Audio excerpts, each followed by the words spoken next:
देखिए, आज का आपका टॉपिक होगा वैद्युत बल रेखाएं, या इसी बल रेखा का ही एक नाम और है वैद्युत क्षेत्र रेखाएं। ठीक है, वैद्युत क्षेत्र रेखाएं या बल रेखाएं एक ही चीज है। बल रेखाएं या इसी का एक नाम और रहेगा और वो आपका होगा क्षेत्र रेखाएं। समझिए, आप बात को समझने की कोशिश कीजिए, क्योंकि इससे पहले वाली क्लास में हमने पढ़ा रखा था कि वैद्युत क्षेत्र की तीव्रता क्या होती है, इंटेंसिटी बताए थे कि नहीं बताए थे। और उसमें इसके लिए आपका फॉर्मूला आया था कि E बराबर, बताइए, हाँ, F बट्टा जो आवेश चार्ज आवेश था, यानी कि टेस्ट आवेश टेस्ट चार्ज, उसका ये आया था कि नहीं आया था। और ये भी हम बताए थे कि एकांक आवेश पर लगने वाली जो वैद्युत क्षेत्र ये बताया था ना कि यहाँ पास अगर कोई टेस्ट चार्ज है और यहाँ पास कोई चार्ज है, तो इस आवेश के कारण इस टेस्ट चार्ज पर लगने वाली बल जो होती है इसकी तीव्रता कहलाती है। ये बात हम बतलाए थे। और इससे पहले जाइए तो F के लिए एक सूत्र हम पढ़ाए थे कि F बराबर आपका होता है, और वो होता है के Q1 और Q2 कह सकते हैं इसको, और अपन इसके बीच के दूरी का स्क्वायर। ये सूत्र हम बताए थे। और जहाँ एक बात और बतलाए थे कि K बराबर आपका होता है 9 × 10⁻⁹। और एक चीज ये भी बताए थे कि इसका जो एसआई मात्रक है वो एसआई मात्रक था आपका, बताइए, जो एसआई मात्रक और वो मात्रक क्या था, न्यूटन प्रति कूलम, या इसका एक मात्रक और था, बताइए, न्यूटन पर एम्पियर पर सेकंड। इतना आपने पढ़ रखा है, आप पढ़ी थी, ये तो आइबा नहीं करी थी। और इसी चीज को आज हम लोग आगे बढ़ा करके देखेंगे, वैद्युत बल या क्षेत्र, ठीक है, रेखाएं। देखिए, माइकल फ्राइडे साहब ने क्या किया था ना, इसमें जो वैज्ञानिक आएंगे वो आएंगे माइकल फ्राइडे, याद रखिएगा नाम, माइकल जैक्सन नहीं, माइकल जैक्सन नहीं, जैक्सन नहीं, Michael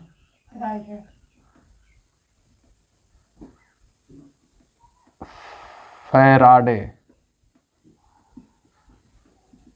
a scientist. Michael Jackson dance का बादशाह, फिल्मी दुनिया में जो डांस था उसके लिए प्रचलित है माइकल जैक्सन। पता है मृत्यु भी उनकी हो गई है, माइकल जैक्सन का। तो यहाँ पास आप जब देखोगे ना तो जो माइकल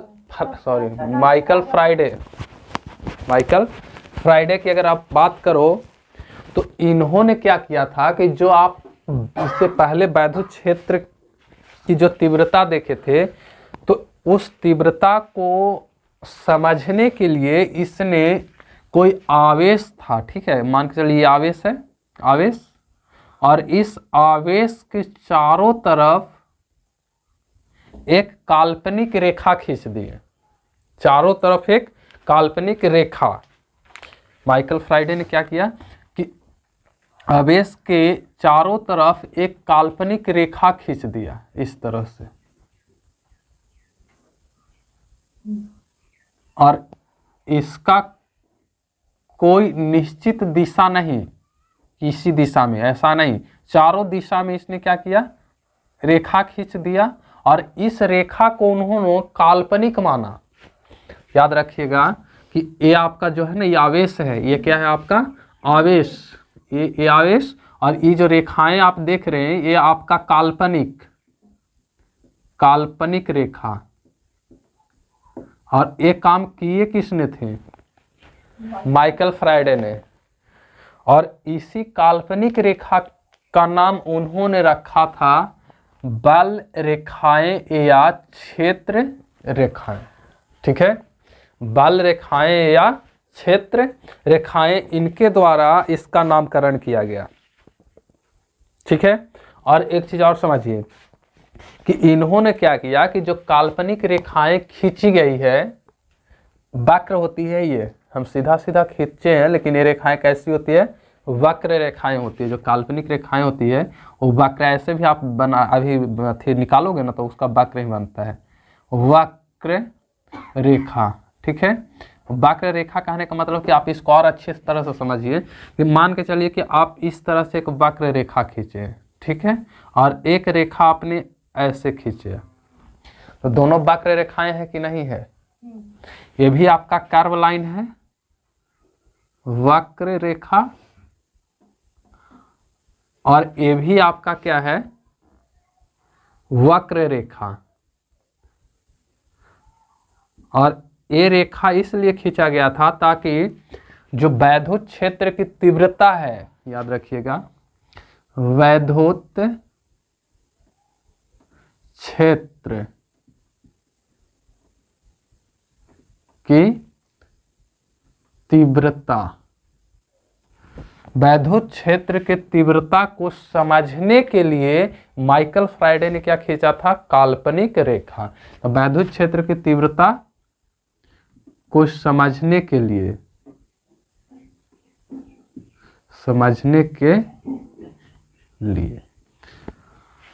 और उन्होंने क्या खींच करके दे दिया, एक वक्र रेखा, और इसी वक्र रेखा का नाम रखा गया क्षेत्र या बल रेखाएं। यहां पास आप समझिए, क्षेत्र रेखाएं या बल रेखाएं अलग अलग चीजें नहीं होती है। समझने की कोशिश कीजिए कि जो क्षेत्र रेखाएं या बल रेखाएं होती है वो आपका अलग अलग नहीं होती है। अब बताइए कि माइकल फ्राइडे ने क्या किया कि इस तरह से वक्र रेखा खींचा, लेकिन इस रेखा से आप ये नहीं बता सकते हैं कि इस रेखा की डायरेक्शन किधर है। पता लग रहा है? नहीं, पता तब ना लगता जब इसमें एरो लगा दिया जाता। तो इन्होंने क्या किया कि जो रेखा, वक्र रेखा खींचा गया है, इसके स्पर्श बिंदु से एक तीर का निशान लगा दिया गया था। आप क्लास 10 में पढ़ चुके हैं कि टेंजेंट क्या होता है। जैसे याद कीजिए कि अगर इस सर्किल है, वृत्त है, तो इस वृत्त का सेंटर होगा, जाहिर सी बात है। अब स्पर्श रेखा उसको कहते हैं जो वृत्त के केवल एक बिंदु को टच करके आगे बढ़ जाए, उसी को न बोला जाता है। तो अगर मान कर करके चलिए कि अगर आपके पास एक वृत्त है, तो इस वृत्त पर स्पर्श रेखा ये होगा, ये, क्योंकि यहाँ पास केवल एक बिंदु पर टच कर रहा है, तो केवल एक बिंदु पर जब टच करता है तो ऐसी रेखा को बोला जाता है टेंजेंट, यानी कि स्पर्श रेखा, स्पर्श रेखा बोला जाता है इसको। ठीक है। तो अभी जानते हो कि ये जो स्पर्श रेखा होती है, ये जहां स्पर्श बिंदु होता है उस बिंदु पर 90 का कोण बनाती है वृत्त में, अच्छी तरह से जानते हैं। और अगर यही स्पर्श रेखा इस वृत्त के किन्हीं दो बिंदुओं को टच कर दे तो उसे हम लोग स्पर्श रेखा नहीं बल्कि तिर्यक छेदी रेखा बोलते हैं। क्योंकि जब कोई भी रेखा वृत्त के दो बिंदु पर कट जाए या काट करके निकल जाए तो वो आपका टेंजेंट नहीं हो सकता है, वो आपका स्पर्श रेखा नहीं हो सकता है। तो इन्होंने क्या किया कि इस बिंदु पर स्पर्श रेखा खींच दिया इस तरह से। देखिए,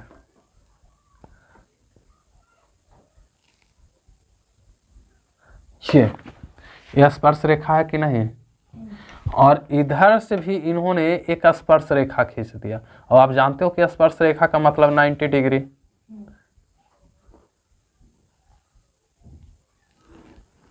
ये ठीक है। और जब इन्होंने देखा खींच कर करके इस रेखा पर स्पर्श रेखा, याद रखिएगा ये क्या है आपका, स्पर्श लाइन है, स्पर्श रेखा। और स्पर्श रेखा के जो डायरेक्शन है, दिशा है, इसी दिशा को इन्होंने मान लिया बल रेखा के दिशा। बल रेखा की दिशा, यानी कि विद्युत क्षेत्र रेखा की डायरेक्शन किधर होगी, तो जिधर ये स्पर्श रेखा का आपका डायरेक्शन हो रहा है वही डायरेक्शन की इन्होंने यानी माइकल फ्राइडो ने क्या बोले कि आपकी डायरेक्शन यानी कि दिशा जिधर भी स्पर्श रेखा की दिशा होगी उधर ही आपका वैद्युत क्षेत्र रेखा की दिशा होगी। ठीक है, पहला काम इन्होंने ये किया। अब समझिए कि आपके पास जानते हैं कि आपके पास दो तरह के आवेश होता है, एक आपका प्लस यानी कि धन आवेश होता है, धन आवेश, और एक आपका होता है ऋण आवेश, ऋण माने माइनस, ऋण आवेश। समझिए इसको ठीक से, आपके पास दो चार्ज, एक प्लस और एक माइनस। ठीक है, इसको समझने से पहले एक चीज और समझिए, एक चीज और समझ लीजिए कि ये जो ये जो क्षेत्र रेखाएं गुजर रही है, तो इन्होंने पहला काम क्या किया, तो पहला काम इनका ये न था कि जो विद्युत क्षेत्र यानी विद्युत बल रेखाएं की जो डायरेक्शन होगी वो स्पर्श रेखा के दिशा में होगी पहला। तो इसको हम लिख देते हैं कि वैद्युत बल रेखा की दिशा स्पर्श रेखा के दिशा में होगी, दिशा स्पर्श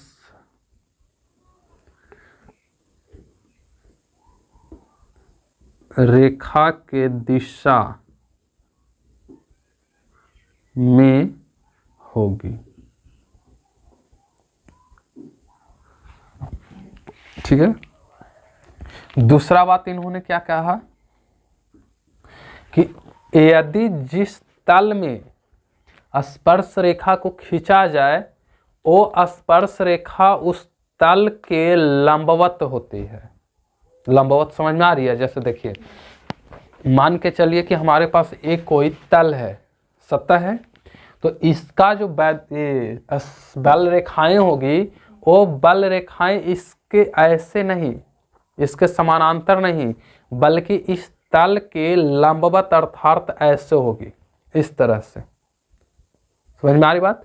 तो दूसरा इन्होंने क्या कहा कि जो बल रेखाएं होती है या क्षेत्र रेखाएं होती है वो रेखाएं जिस पर खींची जाती है जिस सतह पे, उस सतह के लंबवत होती है। तो लंबवत कहने का मतलब है कि आप अगर एक पृष्ठ बनाइएगा, जैसे मान के चलिए कि हम दूसरा में आपको समझाते हैं कि यहाँ पास आपने एक तल बना दिया, छोटा सा ही सही लेकिन बनाते हैं ये तल।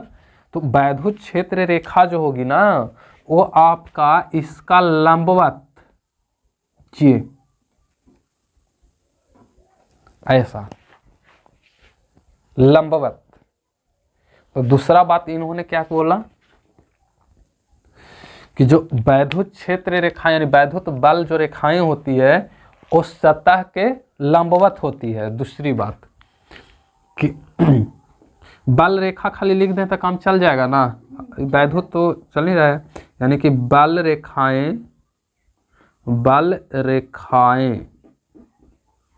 रेखा कहिए या तो फिर क्षेत्र रेखा कहिए, एक ही चीज है। बल रेखाएं सतह के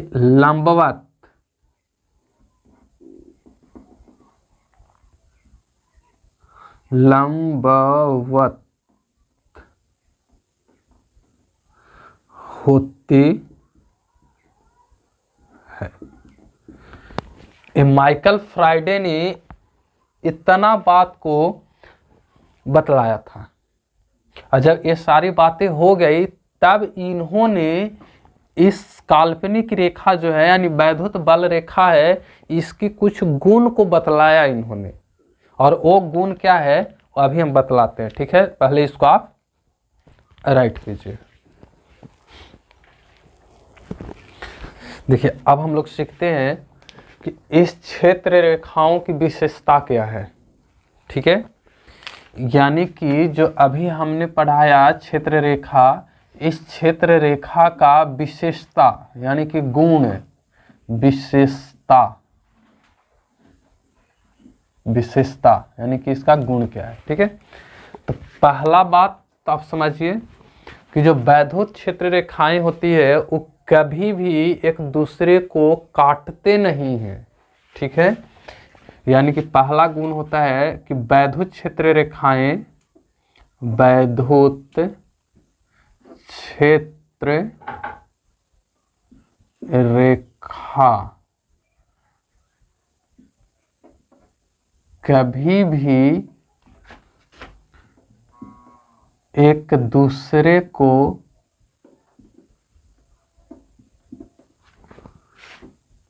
काटते नहीं हैं। पहली बात, जैसे मान के चलिए आप कि ये आपका जो वक्र रेखा दिख रहा है, इसको हम मान करके चलते हैं कि आपका वक्र रेखा नहीं बल्कि कौनो क्षेत्र रेखा है, यानी कि ये आपका बल रेखा है। क्या है? बल रेखा।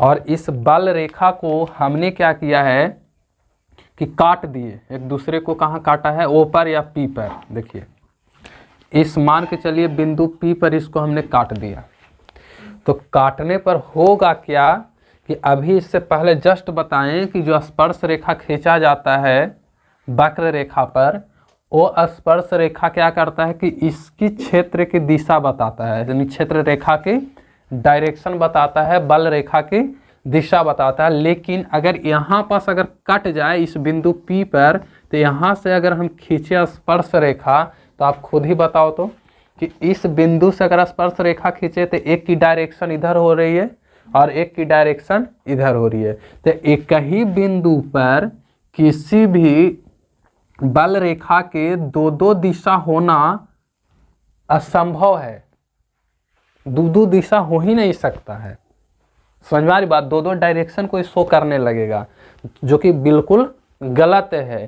तो इसलिए इसका पहला गुण क्या होता है कि वैद्युत क्षेत्र रेखाएं कभी भी एक दूसरे को काटते नहीं है। और काट देगा, जिस दिन काट देगा तो उस दिन इसकी दो डायरेक्शन शो होने लगी। एक दिशा इसका इधर हो जाएगा, दिशा इस साइड दिखाएगा, और एक दिशा आपको इस साइड दिखाएगा। अब बताओ ना कि एक ही बिंदु पर किसी वैद्युत बल रेखा के दो डायरेक्शन नहीं हो सकता है, कभी नहीं। अब जैसे मान लो कि हम प्लस चार्ज यहाँ लिख दिए, अभी प्लस चार्ज है तो दोनों चार्ज कैसे हो सकता है? माइनस होगा, चाहे तो फिर प्लस होगा। दो कैसे हो सकता है? नहीं हो सकता है। ठीक है, तो पहला गुण ये हो गया इसका। दूसरी गुण, इसका दूसरा गुण भी आप समझिए। यहाँ आते हैं दूसरा गुण कि हमेशा याद कीजिए चार्ज आपका दो तरह का होता है, जो अभी हम बताए थे, यहाँ पास लिखे थे प्लस और माइनस वाला। तो अगर कोई आवेश प्लस वाला है तो उससे जो क्षेत्र रेखाएं निकलती है वो बाहर की ओर, और जो क्षेत्र रेखाएं आपका माइनस वाला होगा उसकी क्षेत्र रेखाएं अंदर की ओर आती है। ठीक है, यानी कि मान के चलिए कि यहाँ पहले हम लिख देते हैं कि धनात्मक आवेश के कारण, धनात्मक आवेश के कारण क्षेत्र रेखा बाहर एवं ऋणात्मक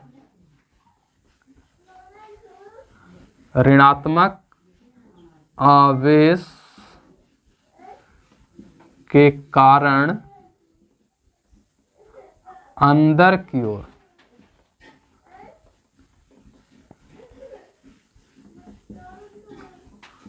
होती है। अब इस चीज को आप फिगर से समझिए। ऐसे मान लीजिए कि यहाँ पास आपके पास कोई चार्ज है जो प्लस है, ठीक है, प्लस चार्ज, तो ये भी अपना क्षेत्र रेखा उत्पन्न करेगा ना, बल रेखा उत्पन्न करेगा। तो इसका जो बल रेखा बनेगा या क्षेत्र रेखा बनेगा वो बल अंदर की ओर नहीं, बल्कि इसका जो क्षेत्र रेखा होगा वो बाहर की ओर, इस तरह से बाहर निकलेगी।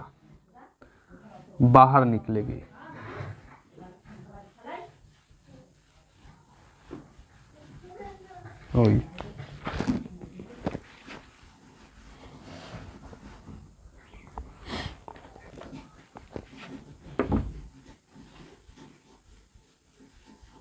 देखिए टोटली इसका क्या हो रहा है, बाहर की ओर निकल रहा है कि नहीं निकल रहा है। ये इसका जो क्षेत्र रेखा होगा वो बाहर की ओर निकलेगा, और इसी को बोला जाता है कि जो धन रेखा, धन चार्ज होती है यानी कि प्लस चार्ज होती है, उसकी वैद्युत क्षेत्र रेखाएं की डायरेक्शन क्या होती है, बाहर की ओर होती है, बाहर की ओर। और जबकि जो ऋणात्मक होती है, माइनस वाला होती है, जैसे आप मान करके चलिए कि आपके पास एक चार्ज और है और वो यहाँ पास है और वो माइनस चार्ज है, तो माइनस चार्ज की जो रेखा होती है वो आपका बाहर की ओर निकलता हुआ नहीं बल्कि अंदर की ओर आता हुआ दिखाई देता है, और उसकी जो डायरेक्शन होगी, ये डायरेक्शन आपका अंदर की ओर, इस तरह से देखिए।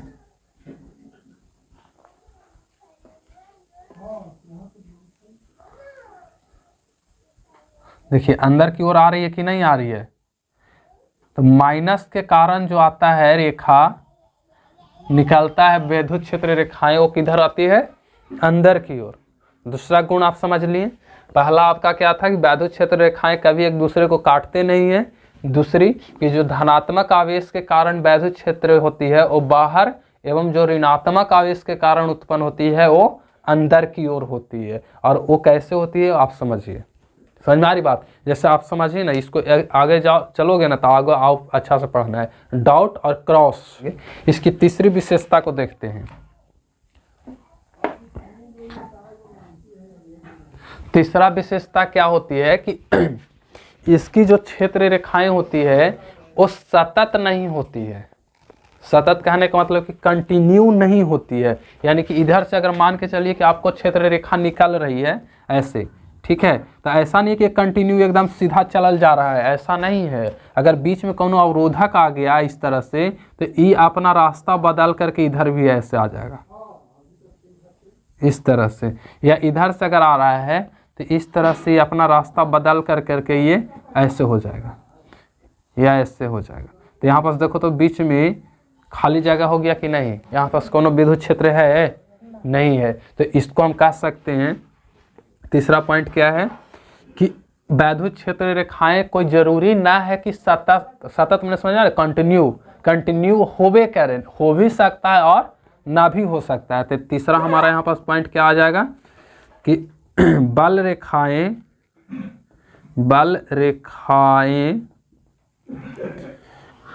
को सतत होना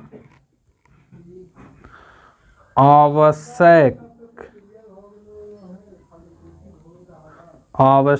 नहीं है। आप समझिए बात को। अगर ये सब छोटी छोटी बात को अगर आप निगलेक्ट करके चलोगे तो आपको दिक्कत हो जाएगी। तीसरे पॉइंट, चौथा आप समझते हैं।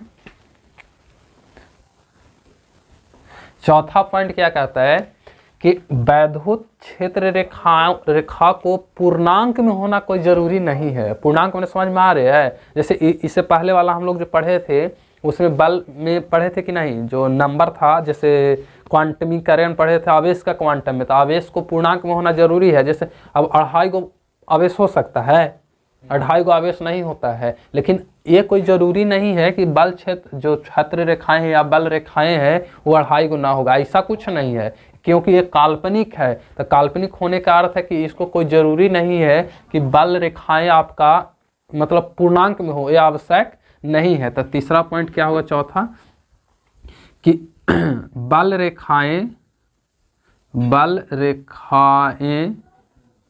या रेखाओं को पूर्णांक में होना आवश्यक नहीं है। आवश्यक नहीं है मतलब हो भी सकता है और ना भी हो सकता है। पूर्णांक समझ में आ रही है आपको? हमको पता नहीं क्या समझ में आ रहा है आपका? पॉइंट वाला पॉइंट वाला पूर्णांक संख्या किसको कहते हैं? अब मान के चलिए 5/6 है तो पूर्णांक है, वो तो आपका परिमेय है। अगर मान के चलिए कि ये 2.3 है, सॉरी 2.3 है, 5 है, तो ये आपका क्या पूर्णांक संख्या है? इसको हम लोग पूर्णांक नहीं कहेंगे। तो एक कोई जरूरी नहीं है कि बल रेखाओं को पूर्णांक में ही होना चाहिए। जैसे आवेश, तो आवेश के लिए बात जरूरी थी कि जब भी होगी तो किस में होगी? पूर्णांक में होगी। लेकिन इसके लिए पूर्णांक होना कोई जरूरी नहीं है। अरे क्वांटिकरण हम लोग नहीं पढ़े थे कि एक फार्मूला आपके नहीं आया था कि n और e प्लस माइनस नहीं आया था? और इसी को हम लोग आवेशों का क्वांटिकरण कहे थे। तो ये अलग चीज थोड़ू है। तो इसमें आपका n क्या था? एक पूर्णांक था। n क्या था? पूर्णांक था और ये आवेश था, तो इसमें होना जरूरी था। लेकिन इसमें ऐसा कोनो जरूरी नहीं है। चौथा, 5वां पॉइंट समझिए। एक और समझिए 5वां, ठीक है, कि ये 5वां पॉइंट क्या कहता है आपको कि क्षेत्र रेखा जितना घना होगा उस पे लगने वाला बल उतना ही अधिक होगी। जैसे मान लीजिए कि यहाँ पास यहाँ इतना बड़ा क्षेत्र है, ठीक है, और एक में से 50 को क्षेत्र रेखा दम निकल गया, और इतना ही बड़ा एगो और है, इतना ही बड़ा, जितना एरिया इसका है उतना ही एरिया इसका भी है, ठीक है, और इसको में से 50 के जगह 10 से निकल रहा है, तो एरिया तो दोनों के समान है, और इसमें से निकलने वाला क्षेत्र रेखा इसमें ज़्यादा है, यानी कि इसका घनत्व जो है, यानी कि क्षेत्र रेखाओं का घनत्व इसका क्या है? ज़्यादा है। तो इसका ज़्यादा होगा तो इसका जो बल होगा, इस क्षेत्र पर लगने वाला बल भी आपका क्या होगा? अधिक होगा। तो यहाँ 5वां पॉइंट क्या होता है कि बल रेखाएं का घनत्व, यानी कि क्षेत्र रेखा का घनत्व समझ में आ रहा है ना आपको? घनत्व बढ़ने पर बल की तीव्रता क्या हो जाती है? बढ़ जाती है। बढ़ने पर बल की तीव्रता बढ़ जाती है। कट रहा है का? ठीक है, तो आपका क्लियर हुआ वैद्युत क्षेत्र रेखा क्या है और वैद्युत क्षेत्र रेखा का गुण क्या क्या है, वो आपको क्लियर हो गया होगा। ठीक है, अब एक चीज याद रखिएगा कि जो प्लस होता है उसका क्षेत्र रेखाएं बाहर की ओर निकलती है, और जबकि जो माइनस होता है उसका अंदर की ओर आता है। क्षेत्र रेखाओं को सतत होना कोई जरूरी नहीं है, हो भी सकता है न भी हो सकता है। क्षेत्र रेखा को पूर्णांक में होना कोई आवश्यक नहीं है, क्योंकि यह एक काल्पनिक रेखा है। काल्पनिक रेखा तो हम लोग कल्पना में तो कुछ भी मान सकते हैं, समझ में आ रहा है? सपना में कुछ भी, जैसे सपना में एक दिन मान ले कि हम दहाज लेकर आ रहे हैं और बरगद के पेड़ में टकरा दिए, हट का और कह रहे कि हम कूद गए, जंप कर गए तरीके लोग। तो ये क्या है? आपका काल्पनिक है, इस वजह से इसको कोई जरूरी है। ठीक है, अब इसको राइट कीजिए।